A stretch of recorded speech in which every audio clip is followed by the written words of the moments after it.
미국의 소설가 마크 트웨인은 당신이 늘 진실한 말을 한다면 당신은 아무것도 기억하지 않아도 된다라고 했습니다. 자기가 언제 어디서 누구에게 무슨 말을 했든지 그것을 기억해내려고 스트레스를 받으며 고민할 필요가 없다고 하는 말입니다. 왜냐하면 진실은 언제나 똑같은 말을 하기 때문입니다. 이 현대인의 스트레스형 정신병의 상당한 원인이 거짓을 감추고 있는 그 불안 때문에 찾아온답니다. 그러니까 정직한 사람은 항상 평안한 마음으로 살 수가 있는 거예요. 그러나 거짓은 언제 어떻게 드러날지 모르기 때문에 그것을 기억해 놓으려고 하다 보니까 스트레스를 받게 된다는 거예요. 내용이 틀리기 때문에. 여러분, 정직하게 살면 이 근심이 줄어드는 겁니다. 성도는 어떻게 살아야 되느냐? 정직하게 살기를 자꾸 하나님께 기도를 드려야 돼요. 지금 우리 사회가 안보, 경제, 정치의 위기라고 하지만 이거보다 더 큰 위기는 온 사회가 온통 이 거짓으로 변해버렸다는 거예요. 우리가 이런 시대라고 해서 우리도 그럴 수밖에 없지라고 하면 안 되는 거예요.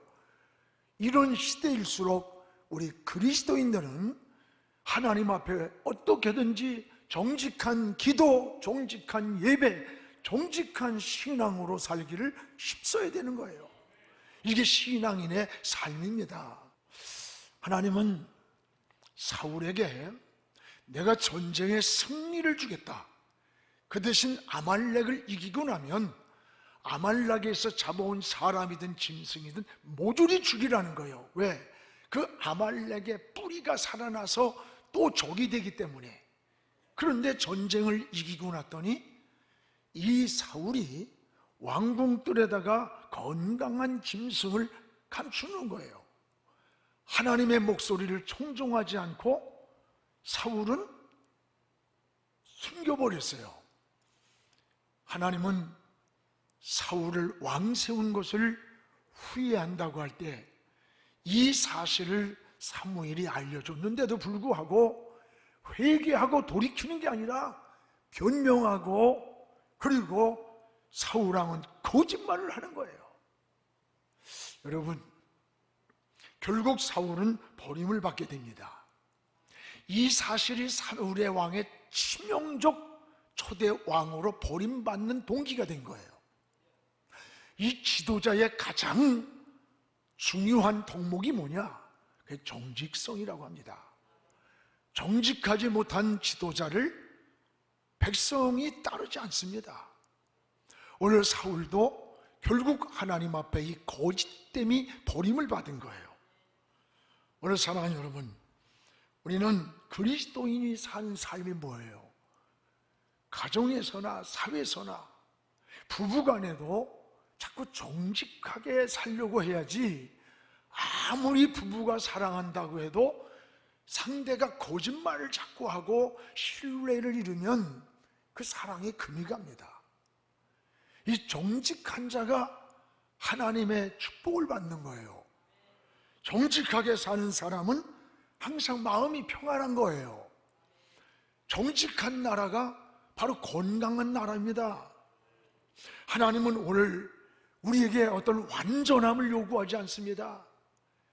여러분, 허물과 실수가 많음에도 불구하고 정직할 때 그 사람을 존귀한 사람으로 사용하셨어요.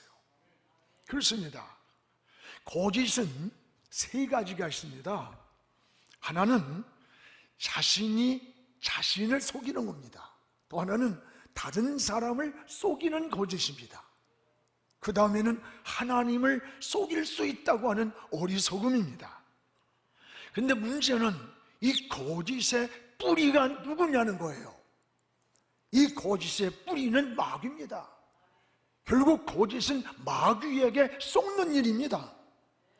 여러분, 마귀는 하와를 거짓으로 유혹을 해서 선악과를 따먹게 했어요.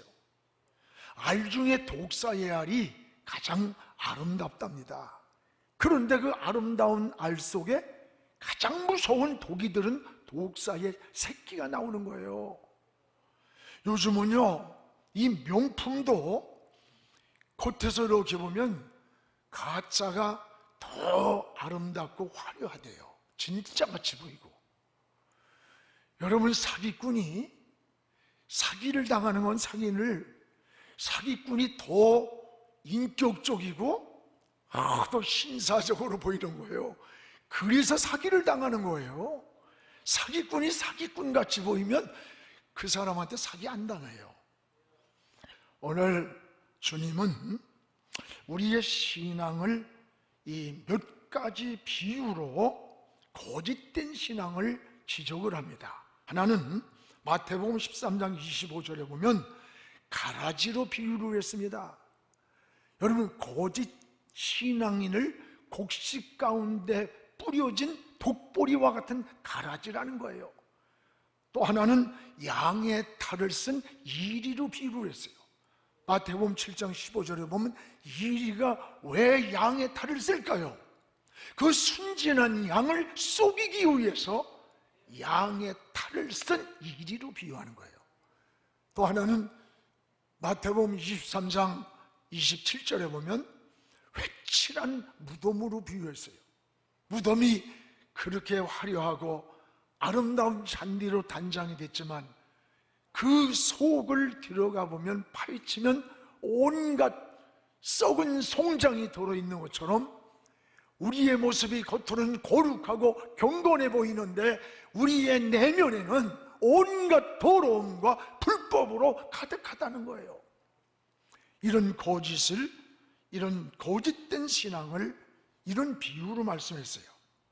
여러분, 거짓은 자신을 속여 삶을 공허한 인생을 만듭니다. 그리고 인간관계의 신뢰가 깨트려집니다. 또 거짓은 이 하나님과 관계에서 마귀에게 속을 뿐 아니라 축복을 가로막는 거예요. 오늘 사도들의 활동하던 그 초대교회 시대나 오늘 우리가 살고 있는 요즘의 시대나 바로 이 거짓이라는 거짓 영은 언제라도 존재하고 있다는 것을 우리가 인정을 해야 돼요.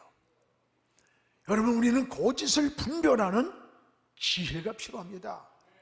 남을 속이는 것도 잘못이지만 지혜가 없어서 속는 것도 잘못이라는 것을 우리가 깨달아야 됩니다. 오늘 본문에는 이 마술을 해서 돈을 많이 번 시몬이라는 사람이 나옵니다. 빌립이 이 사마리아 성회를 가서 복음을 전하는데 예수의 이름을 말하니까 능력이 나타나고 병자가 낫고 귀신이 떠나가는 거예요. 이것을 보던 이 시몬이란 마술사가 자기도 예수를 믿겠다고 믿음을 고백하고 세례까지 받고 전심으로 열심히 빌립을 따라다니는 겁니다. 그 따라다니다가 사도들에게 어느 날 돈을 갖다 주면서 나도 이렇게 머리를 솔로 얹던지 그러면 그 귀신이 떠나가고 병자가 낫는 그 능력을 좀 나한테 달라는 거예요. 돈 주면서. 여러분, 그때 하나님의 은혜를 돈으로 계산하고 돈으로 해결하고 돈으로 사겠다고 하는 거예요. 그때 베드로가 오늘 20절에 하나님의 선물은 거저받은 거예요. 이 하나님이 주신 이 선물을 돈으로 사겠다고 하느냐? 너 돈과 함께 망한다고 무섭게 책망하는 것이 오늘의 내용입니다. 뭐든지 돈이면 해결될 수 있다고 하는 생각, 돈으로 하나님의 은혜까지 살 수 있다고 하는 이 거짓됨, 이 탐욕에 빠진 시몬의 신앙은 오늘 시몬의 모습이 아니에요. 오늘 저와 여러분이 살고 있는 이 시대에 만모니즘이라고 하는 만문주의, 물질주의에 함몰되어 있다는 모습을 보여주는 거예요.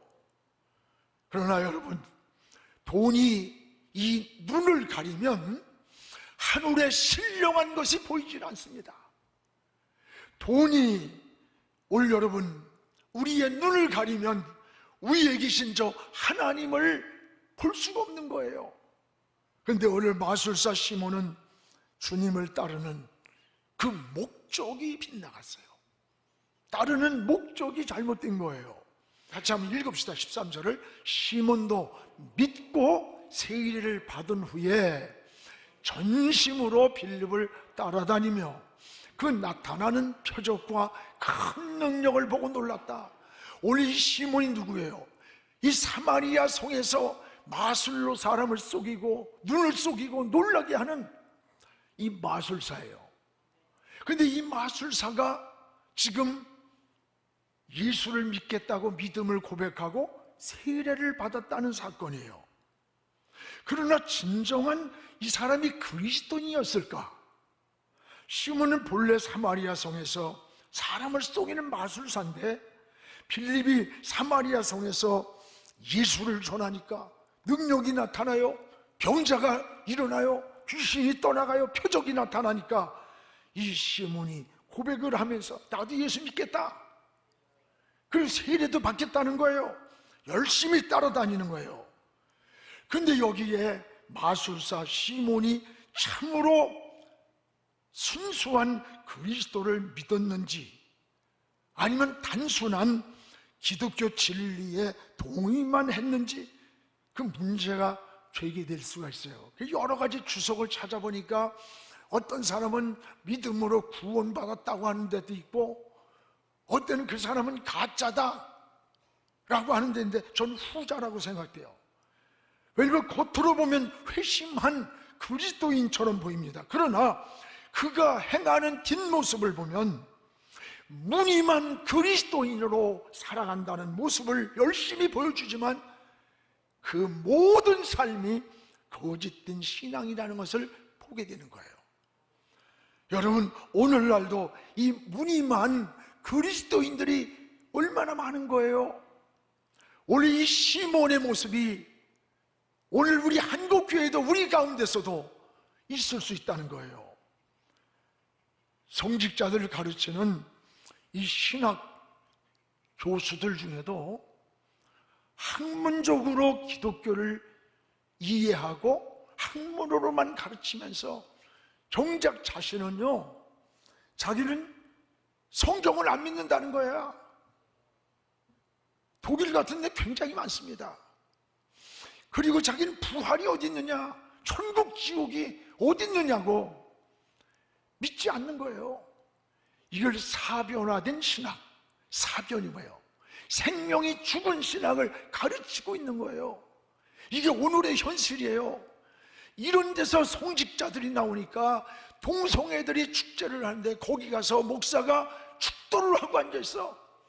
성경의 가치관과 본질을 믿는다면 어떻게 거기 가서 축도를 하겠어요? 어떻게 동성애를 지지하겠어요? 지금 목사들이 동성애 지지자가 굉장히 많아요. 이건 사랑의 문제가 아니야. 성경을 믿지 않는다는 얘기야. 이게 오늘의 현실입니다. 앞으로 10년, 20년, 30년 후에 과연 한국교회가 어떻게 갈 것인지 우리가 심각한 문제에 봉착해 있는 거예요. 그래서 우리 백석대학교 설립자님은요, 신학은 학문이 아닌 예수 그리스도의 생명의 복음이라는 거야. 어떤 학문이 아니라 예수 그리스도의 생명의 복음이 신학이라는 거야. 그래서 우리는요, 진리만이 우리를 자유케 할 수 있다. 그래서 진리가 너희를 자유케 하리라. 그 학교, 대학교 건물마다 크게 글씨를 이 성경 구절을 모토로 여러분 진리를 전하는 그런 사역을 해요. 그래서 여러분 우리 교단은요, 개혁주의 신앙, 그게 뭐예요? 여러분 잘 아는 5대 솔로 아니에요? 오직 성경, 오직 믿음, 오직 그리스도, 오직 은혜, 오직 하나님께 영광이라고 하는 거예요. 이 신앙 위에다가 우리는 구호만 외치는 5대 솔라가 오직 이 5가지만이 아니라 이 5가지를 실천하자는 거야. 신앙을 회복하고 사변화된 죽은 신앙을 다시 신학의 생명신학을 일으키고, 그리고 성령운동을 일으키고 기도운동을 일으키고, 그래서 개혁주의 생명신학 7대 실천운동이라고 그러는데, 이게 우리 교단의 여러분 핵심이에요. 여러분, 이것이 지금 한국교회를 진동시키고 세계를 향해서 이게 엄청난 영향력을 끼쳐요. 저는 앞으로 우리 한국교회의 유일한 희망이 바로 이 오직 예수, 오직 생명, 오직 여러분 개혁주의 생명신학이라고 하는 이 생명운동, 성령운동, 신앙회복운동. 세상이 다 변해도 우리는 진리를 타협할 수 없고, 오직 성령의 인도만 있어야 하고, 용서와 사랑이 있어야 하고, 신학이 살아나고 신앙이 회복되는, 이게 우리 교단의 굉장한 은혜야. 오늘 여러분, 우리는 열심보다 더 중요한 게 뭔 줄 압니까? 본질이라니까, 본질. 우리 마술사 시몬은 13절에 보면 전심으로 빌립을 따라다녔다는 거예요. 전심이 뭐예요? 마음을 다해서 열심히 따라다녔어요. 그러나 따라다닌 목적이 빗나갔다고 하는 거예요. 마술로 사람을 속이는 것보다 예수를 전할 때 귀신이 떠나고 병자가 나타나고 기적이 나타나는 걸 보고는 슬그머니 돈을 가져와서, 이게 얼마인지 모르겠어, 돈다발을 갖다가 사도들한테 주면서 나도 머리 쓱 얹으면 귀신이 나가고 병자가 낫게 좀 해주세요, 능력을 주세요. 돈으로 능력을 사겠다는 거야. 이게 뭡니까? 돈벌이 하겠다는 거 아닙니까? 여러분, 그때 베드로가 너 하나님의 은혜를 돈으로 계산해? 너 돈과 함께 넌 망한다. 신앙은 본질의 변화입니다. 여러분, 본질의 변화가 뭐예요? 오늘 여기 17절에 보면 성령의 역사예요.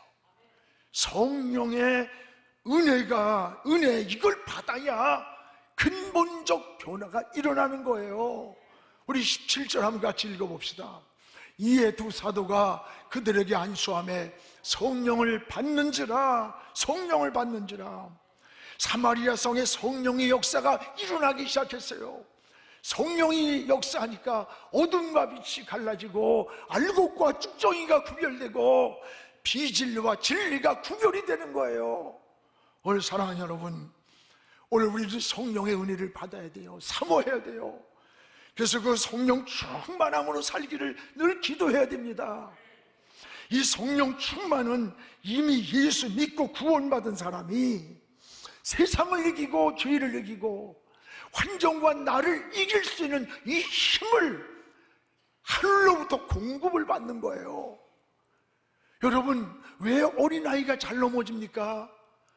왜 노인 어른들이 잘 넘어져 다치는 줄 알아요? 힘이 없어서 그래. 오늘 우리는 위로부터 힘을 공급받아야 돼요. 신앙생활은 내 힘으로 하는 게 아닙니다. 신앙생활은 내 힘을 빼고 오히려 하나님의 힘을 의지해야 돼요. 하나님의 힘을 의지한 것만큼 하나님의 힘을 공급해줘. 이것이 바로 성령 충만한 사람의 삶이에요. 사랑하는 여러분, 지난번에 야구 중계를 하는데 그 아나운서가 아쉽네요. 저 선수가 너무 어깨에 힘이 들어갔어요. 어깨에 힘이 들어가니까 에러가 나는 거예요. 그렇습니다. 여러분, 우리는 우리 힘을 빼야 돼. 우리는 어떻게 기도해야 되는 줄 알아요?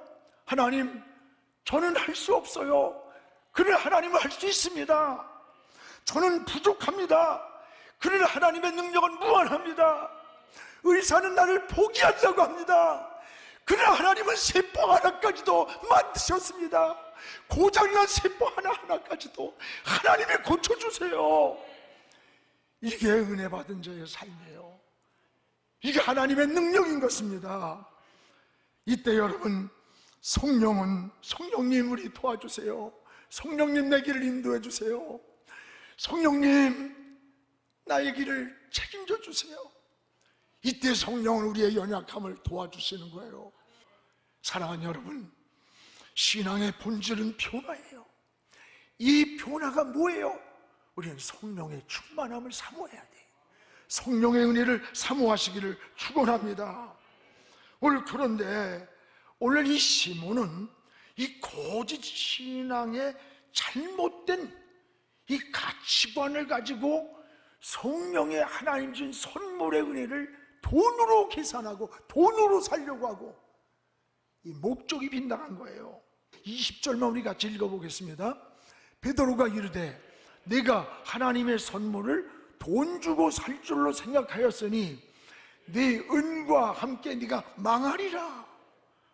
오늘 여러분 거짓 신앙의 잘못된 시몬의 그 가치관을 말해주는 거예요.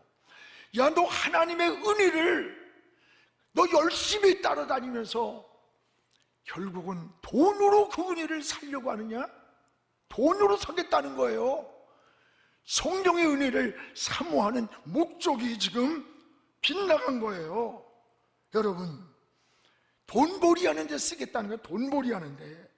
이 거짓된 신앙, 오늘 성경은 물질관을 우리에게 잘 알려줍니다.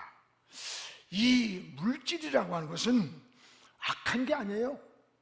그것을 중요한 것은 어떻게 내가 소유를 하고 또 어떻게 그 돈을 사용하느냐, 또는 버는 방법, 사용하는 뭐예요?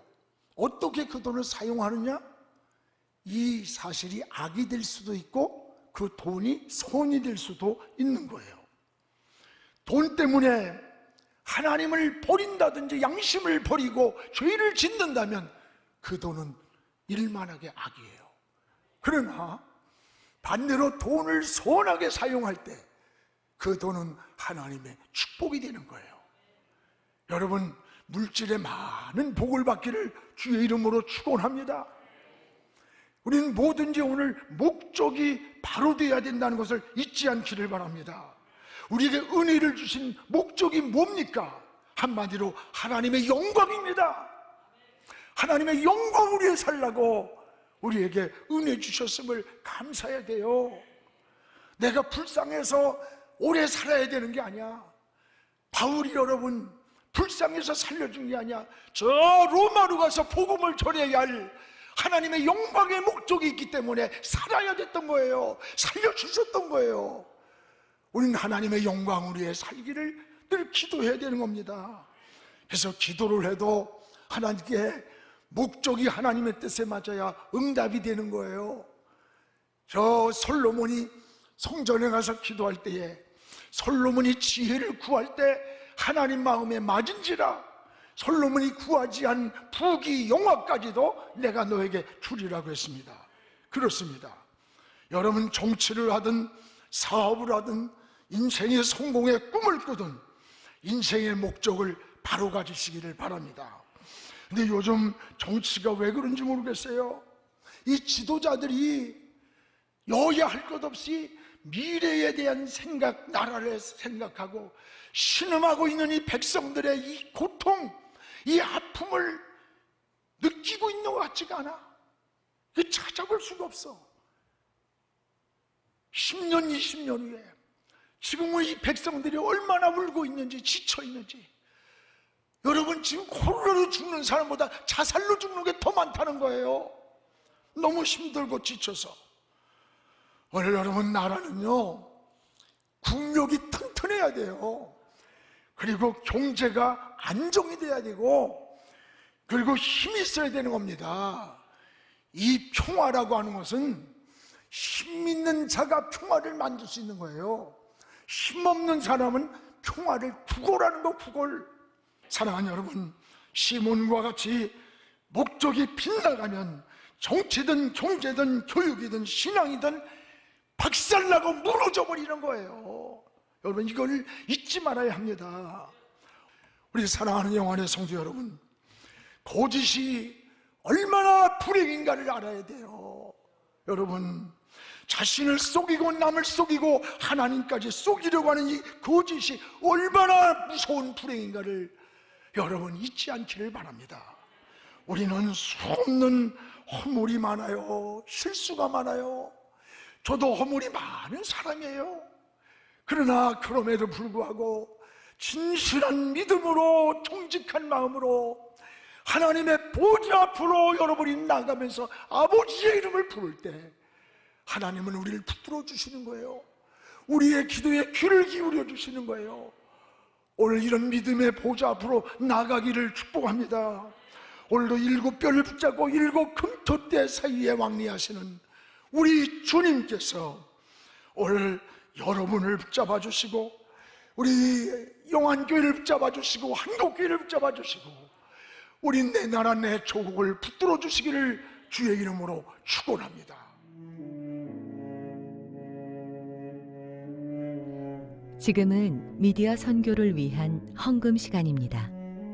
이 예배를 통해 삶 가운데 은혜와 회복이 충만하시기를 간절히 기도합니다.